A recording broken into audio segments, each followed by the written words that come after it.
Welcome to Season 3 of Public Health on Call, a podcast from the Johns Hopkins Bloomberg School of Public Health. I'm Josh Sharfstein, Vice Dean for Public Health Practice and Community Engagement and a former Secretary of Maryland's Health Department. Our goal is to bring scientific evidence and experience to the public health news of the day through informative interviews with scientists, community leaders, policy experts, public health officials, clinicians, and more. If you have ideas or questions for us to cover, please email us at publichealthquestion@jhu.edu. That's publichealthquestion@jhu.edu for future podcast episodes.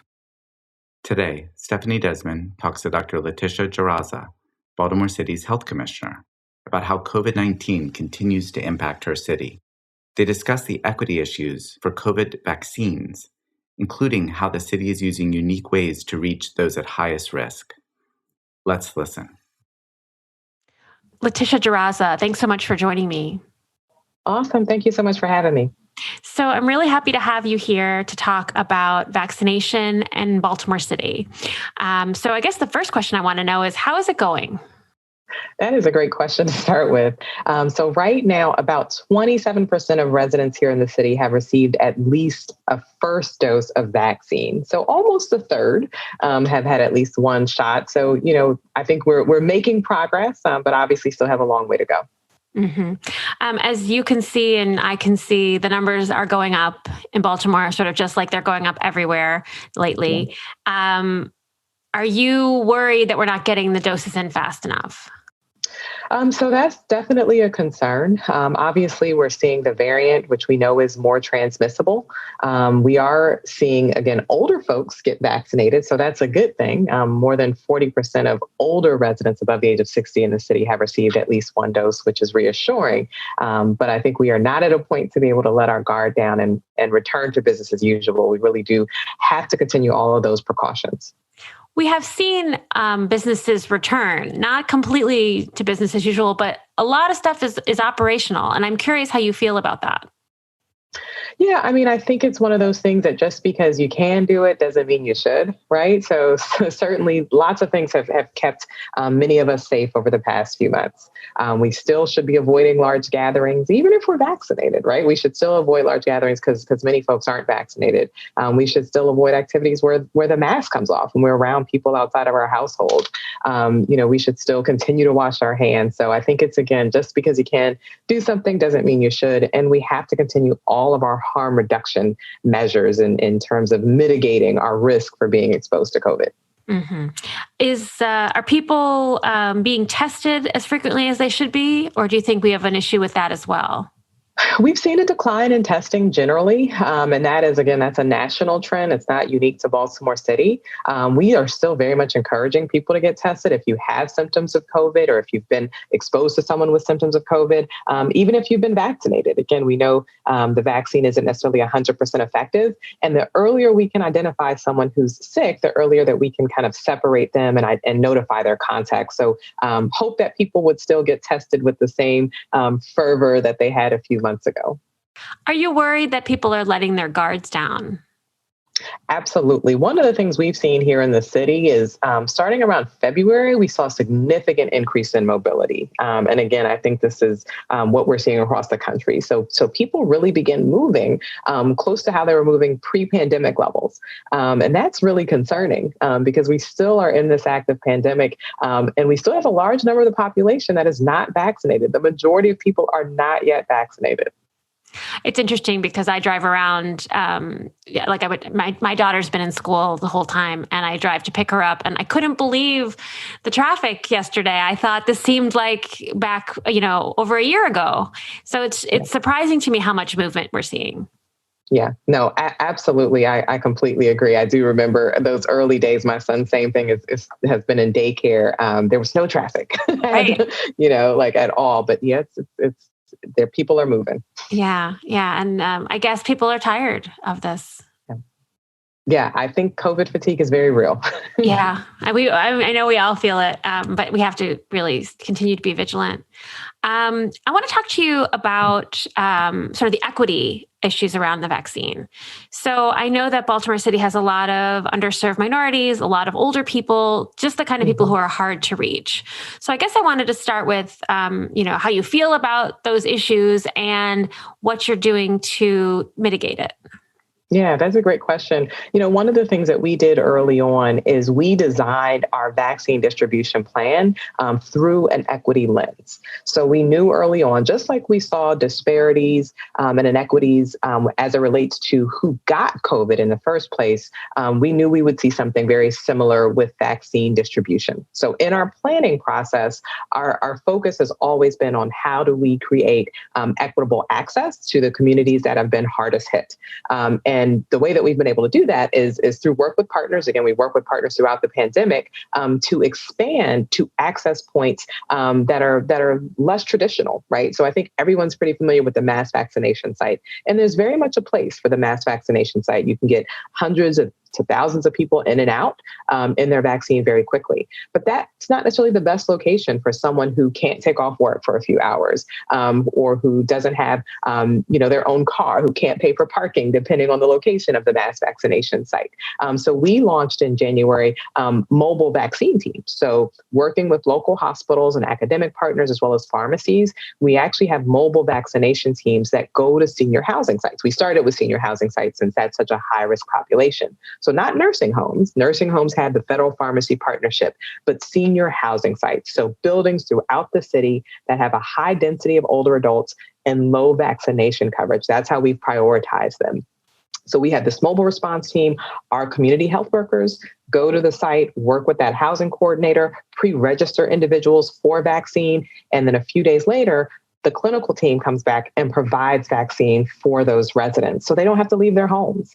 They just have to come downstairs. Usually it's to a community room or they'll come in shifts. Some of our partners have mobile vans.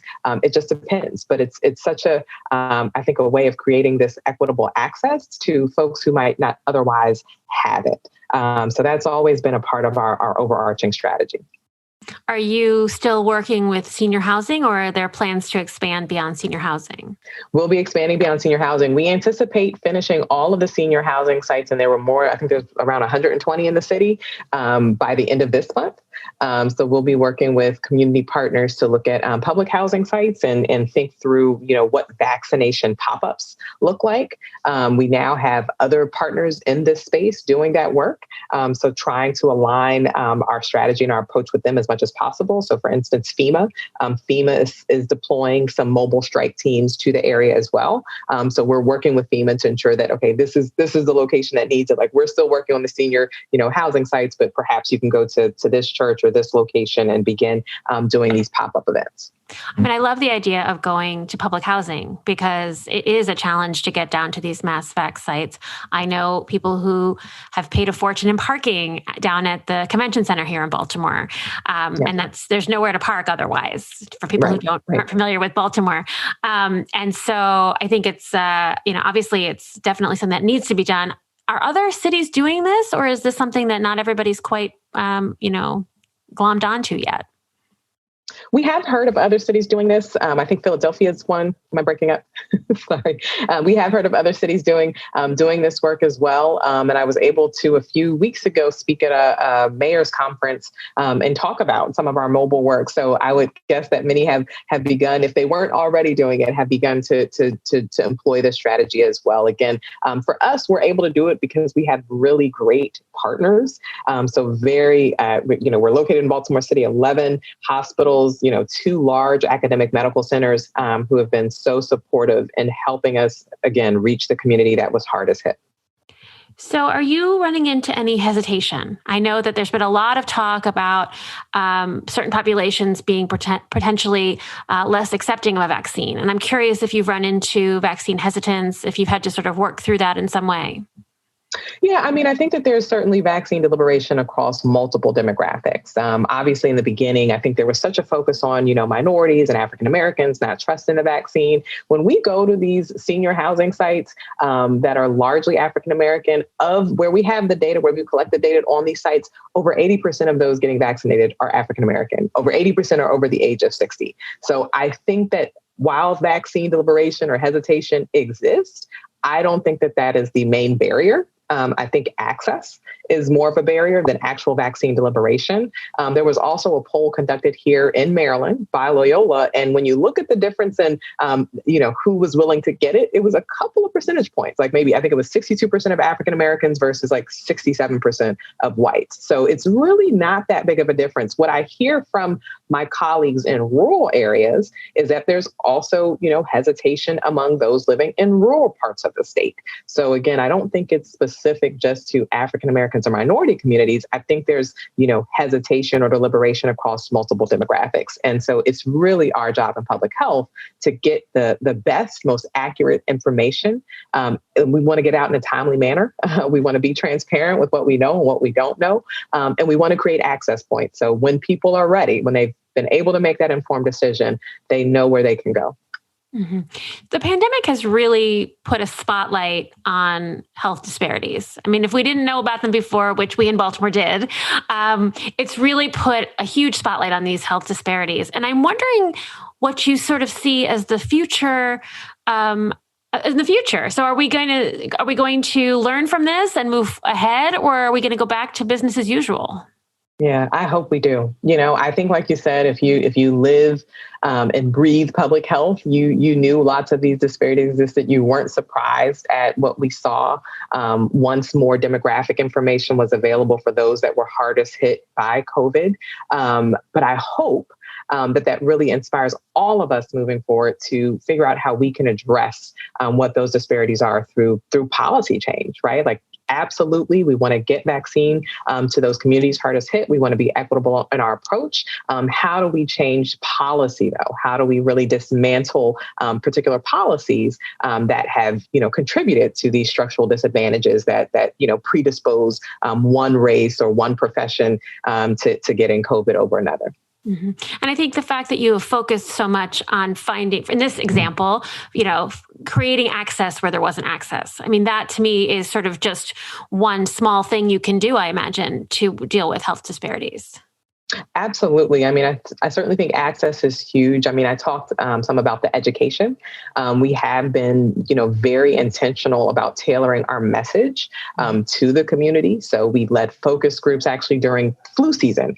We had a flu campaign and started a lot of our focus groups back then. And so we were gathering information early on about people's concerns about a COVID vaccine, back in the fall. And that really helped to inform our messaging. So we do want to be very tailored and specific in how we message communities as well, knowing that, there is distrust there in some instances. But yes, access and appropriate education. So my day job is at the Center for Communication Programs, and I actually sat in on one of the flu vaccine focus groups with elderly folks, and it was a really fascinating conversation to hear what their concerns were and how we might mitigate them. Yes. I can imagine. I got a lot of the feedback from those sessions. It was great. One thing people don't think about who don't live here is that not only is there a large African-American population, but there's also a very large sizable Hispanic population. And so obviously you have to do probably things a little differently there. Can you tell me a little bit about what's going on in that community? Sure. So again, going back to a lot of our work from our flu vaccine campaign back in the fall has helped to inform how we've been able to approach COVID. So during our time back in the fall, we're really fortunate to have amazing ambassadors that work at the health department who are very much, partners with many community-based organizations in the Latinx community. We've also been able to work with the Mayor's Office of Immigrant Affairs and to really just kind of be embedded in that community to provide information, to provide early access to testings. That was actually the Latinx community was one of the first locations for our mobile testing back in April of 2020. So we really started to form those relationships early with members of that community, and so have kind of been there almost from day one as that trusted partner and trusted voice.